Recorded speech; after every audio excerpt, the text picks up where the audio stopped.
大家好，歡迎嚟到晨光暖愛心冰冰讀聖經時候。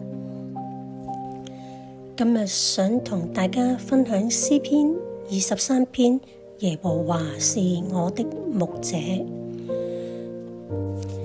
詩篇23篇，耶和華是我的牧者，我必不致缺乏。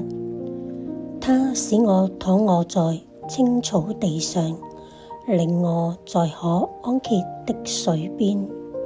他使我的靈魂蘇醒，為自己的名引導我走義路。我雖然行過死蔭的幽谷，也不怕遭害，因為你與我同在。你的杖、你的竿都安慰我。在我敵人面前，你為我擺設筵席。你用油膏了我的頭，使我福杯滿溢。我一生一世必有恩惠慈愛隨着我，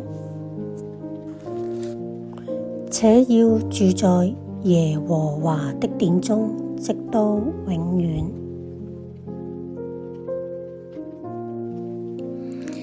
親愛嘅天父，我哋感謝你，因為你牧養我哋，讓我哋不致缺乏。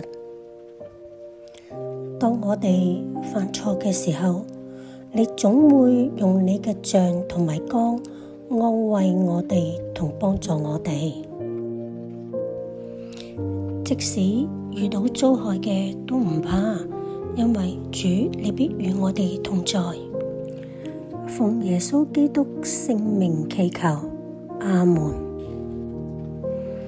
多謝你哋今日一齊聆聽神嘅話語。